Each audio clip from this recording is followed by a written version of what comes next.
Hey YouTube, Jenny Gets Fit here again. Welcome back for episode 1 of Jenny Gets Fit Forever. I want to first off apologize for the fact that it's now been like 2 weeks since I posted a video. I intend to post one every week. I am just so excited about this entire new experience that I kind of went haywire in all my thoughts, like, oh my gosh, I want to share this, and oh my gosh, I want to do this, and I want to show this, so I I got all mixed up. So, because I'm still learning how to do this whole thing, then I guess I came back to the conclusion that let's just keep it simple. We'll continue to move forward and progress.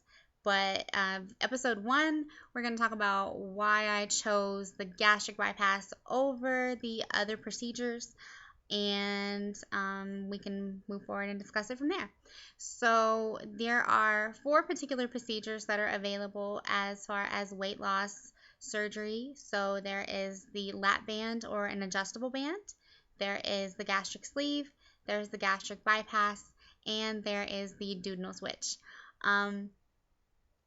I know people that have gotten the lap bands, and I know 1 or 2 people that have gotten the gastric sleeve. I'm the only person I know so far as of yet that has gotten the gastric bypass. Oh, wait, I do know 1 other person, but she literally just had it. Congratulations to her. Hope all goes well. Hope you're resting at home. And I don't know anybody that's gotten the duodenal switch, but I have talked to people who do know people that have gotten it. Either way, you're going to hear gossip. You're going to hear people tell you what they did and how they did it, and oh, I eat this and I eat that, and things like that. But one of the good things that my doctor actually told me is, you don't really want to hear all these things from these people because they're really telling you how they are cheating the system, and they're not really cheating it. They're really just kind of hurting themselves. But anyway, let's start with the lap band. So I know 2 to 3 people that got the lap band, and with that, they got it when it was really new. It was the hottest thing. It was before they really started doing this whole weight loss surgery thing. There were surgeries for it, but it wasn't as vast and as popular as it is today. So this was about 5 to 8 years ago that the lap band really came out. And at that time, it was still really new. They promised a whole bunch of weight loss. You're going to lose a boatload of weight. This is the key. And what it did is it is basically like a restrictive band around the upper portion of your stomach. So you have a restrictive band that portions your stomach from the upper and the lower part. And this band, it controls how much food passes through at any given time. It is adjustable, meaning that you can go get what they call fills, and basically they fill it with a liquid, which makes it tighter or looser. And you have to continue going to the doctor for it, things like that. The people that I know that had it, when they did get it, it was, like I said, it was still really new. But even one person I know actually had the band replaced a few years ago, and decided to have another revision because it wasn't working. So one person that I know didn't really lose much of any weight and has actually gained weight on it because she's having so much trouble eating anything that she will just get what she can in. Again, that's a form of cheating the system. If you have any complications, any problems, I recommend that you always contact your physician and your doctor and see what can be done about it, if there's any solution. Sometimes there's not. Sometimes the solution is to have the band removed. Sometimes the solution is to try something else. Sometimes to have it replaced. Sometimes there's just not really a solution that you want to hear. And sometimes it's not the solution that you thought it would be. As for the gastric sleeve, it's also a really new procedure. There's not any data on it. There are no studies yet. It hasn't been around long enough to really determine who was successful and who wasn't. What's the percentage of people that regain the weight? It's just not there because it's so new. And that was one of the things that made me the most comfortable with the bypass is there are studies behind it that have numbers and percentages and statistical data of people who lose weight, people who regain weight, people who are successful, and people who are not. Again, as I said in the first video, with anything that you do, even with diet and exercise, there are risk complications and issues. That's just the way it is.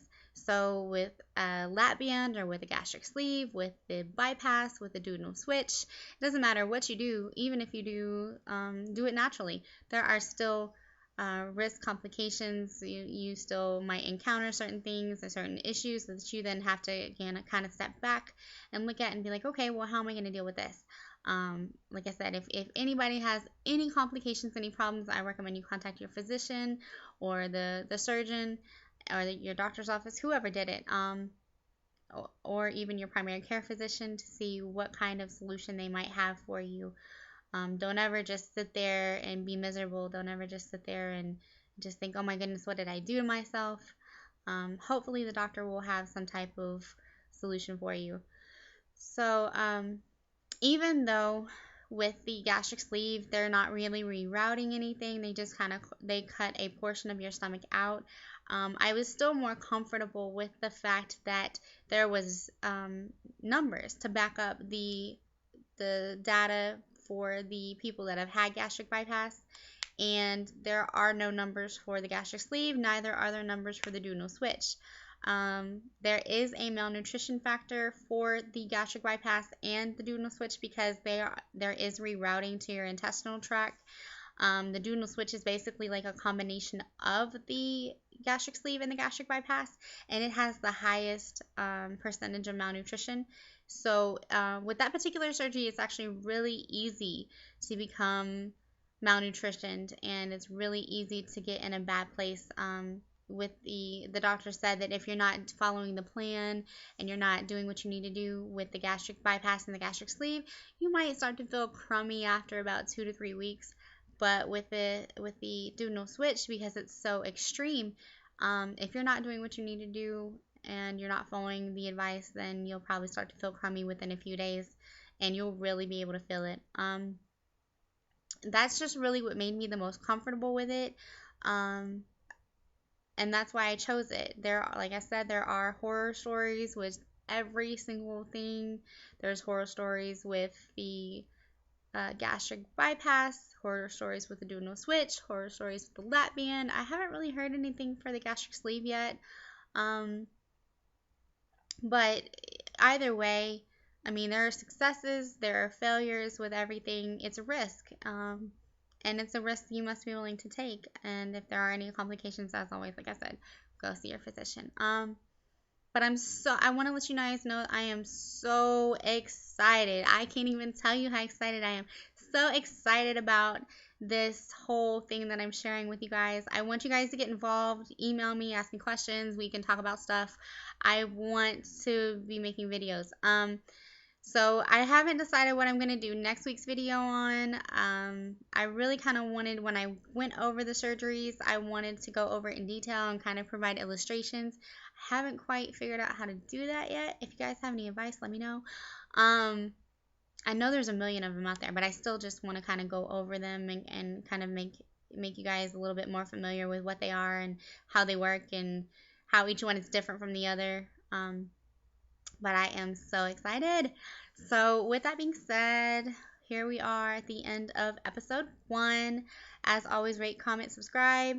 If you have any questions, feel free to email me. And as always, you guys are amazing, beautiful, wonderful, and have all the potential in the world. Don't ever give up. Keep pushing, keep reaching, keep striving, and you will always get there. Remember to find that passion. Keep on going. As long as you do so, no one can stop you. Don't ever base your self-worth on what anyone else says. It all starts within. Life is about progression. You guys have a great week, and I will see you back for episode 2. Bye.